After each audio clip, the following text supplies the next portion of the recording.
नमस्कारम and good evening to all of you. Weekend की शुरुआत करते हैं एक स्टॉक के एनालिसिस के साथ। वो स्टॉक जो मार्केट का बादशाह बन चुका है और उसने एक तरफा निफ्टी को खींचा है, जिसका नाम है रिलायंस इंडस्ट्रीज। इससे पहले चर्चा शुरू करें, थोड़ा सा इसका पीछे का भी देख लेते हैं।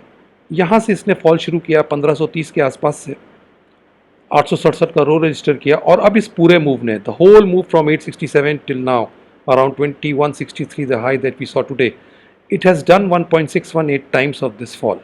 इस पूरे फॉल को इसने 1.618% निकाल दिया है। ये क्यों ज़रूरी है? क्योंकि इससे हम दो चीज़ों पे पहुंचेंगे। अभी आपके साथ डिस्कस करते हैं उन चीज़ों को। तो 867 से जो राइज हम देख रहे हैं, इसको मैंने दो तरीके से मार्क किया है, जैसा हमेशा करता हूँ, एक इम्पल्सिव और एक करेक्टिव। दोनों को एक एक करके देखेंगे। और ये पूरा मूव पिछले करेक्शन का 1.618 टाइम्स है। तो जाहिर सी बात है, यहाँ पे आप बी वेव नहीं रख सकते हैं। ये ए वेव नहीं है, ये बी वेव नहीं है, ये बिल्कुल पक्का है। तो फिर ये क्या है? यहाँ पे या तो एक करेक्टिव पैटर्न पूरा हुआ है, ये कंफर्म है। One whole corrective pattern has been completed at 867 and after that either we are into a fresh impulse और this is an X wave. तो अगर ये इंपल्स है तो इंपल्स पूरे होने के बाद एक करेक्शन आएगा, और अगर ये एक्स वेव है तो भी इसके पूरे होने के बाद एक छोटा या बड़ा सा करेक्शन आना चाहिए। क्योंकि ये रनिंग करेक्शन बन रहा है, इसलिए बहुत ज़्यादा बड़ा करेक्शन की उम्मीद करना बेकार है मार्केट से। It will not correct in a significant manner, क्योंकि we are forming a running correction. तो आइए बात करते हैं एक एक करके। पहले बात करते हैं हम लोग करेक्टिव काउंट्स की। तो if it this is a corrective count, this is what I have for you. A, B, C, somewhere here. You can put it here. So A, B, C and a X, then A, B and a C. और इस C wave में हम 1, 2, 3, 4 we are into the fifth wave. गौर कीजिएगा, इस C wave जो यहाँ से चल रही है, इसमें फर्स्ट एक्सटेंडेड नहीं है, थर्ड एक्सटेंडेड नहीं है, और फोर्थ बहुत बड़ी और कॉम्प्लेक्स वेव है। सबसे ज़्यादा टाइम फोर्थ वेव ने लिया है, सबसे ज़्यादा कॉम्प्लेक्स है। तो फिफ्थ वेव का लाजमी है एक्सटेंड होना। इसको भी हटा लेते हैं, अभी नहीं कन्फ्यूज़ होंगे आप।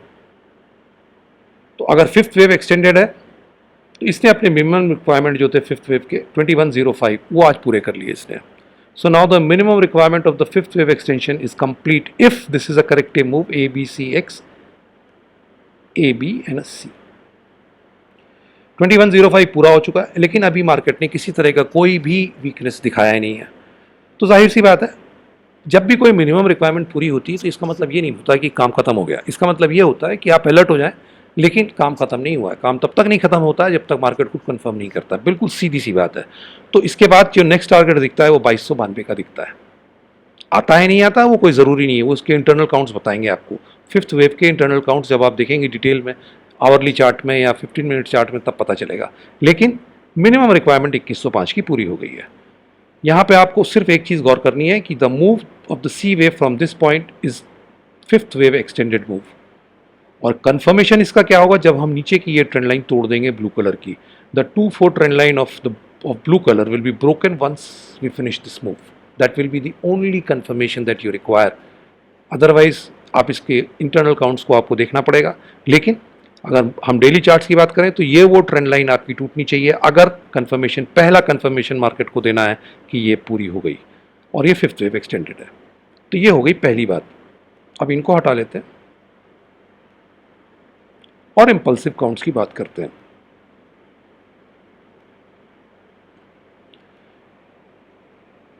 अगर ये इंपल्सिव काउंट है तो इसमें हम लोग के लिए 1 यहाँ पे है, 2 यहाँ पे है। मैं लेबल्स चेंज करता हूँ, उनकी पोजीशंस बहुत ज़्यादा नहीं कोशिश करता हूँ चेंज हो, अदरवाइज कोई फ़ायदा नहीं होता फिर उस काउंट का। 4th यहाँ पे है, ट्रेंड लाइन को वापस रख दीजिए।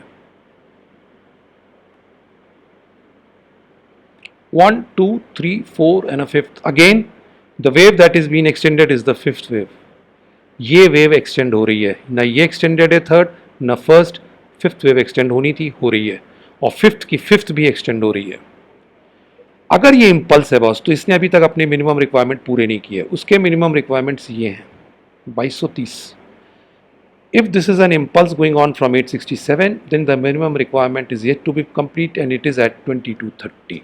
2230 पे पहुंचने के बाद ही ये इम्पल्स अपने मिनिमम रिक्वायरमेंट पूरे करेगी। ये ध्यान रखिएगा फिर।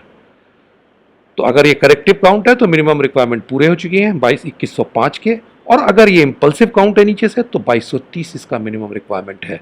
इसका भी कंप्लीट होने का कंफर्मेशन इस ट्रेंड लाइन के टूटने के साथ ही मिलेगा आपको। तो दोनों का कंप्लीट होने का कंफर्मेशन या सिग्नल, पहला सिग्नल ये ट्रेंड लाइन का टूटना होगा ब्लू कलर की, और दोनों के कंप्लीट होने के दायरे, अगर ये ABC करेक्टिव काउंट है तो पूरे हो चुके हैं 2105, और ऊपर भी जा सकती है, कोई बड़ी बात नहीं है, लेकिन मिनिमम रिक्वायरमेंट उसने पूरे कर लिए हैं। और अगर ये बाय द वे के इम्पल्स चल रही है नीचे से तो अभी मिनिमम रिक्वायरमेंट पूरे नहीं हुए हैं। 2230 का लेवल आपको देखना होगा। अब थोड़ा सा गौर कीजिए कि मैंने ये 1 2 इस तरह क्यों मार्क किया है। ये ट्रेंड लाइन भी थोड़ी देर के लिए हटा लेते हैं।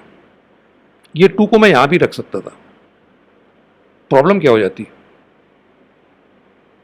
जैसे ही मैं 2 यहां रखता हूं तो 0 जहां से मैंने काउंट शुरू किया और अगर 2 को जोड़ूंगा तो ये ट्रेंड लाइन मेरी खत्म यहीं पे, और इसके खात्मे का फिर सीधा सीधा मतलब है कि थर्ड खत्म यहां पे, तो ये तो कोई काउंट ही नहीं बनेगा मेरा।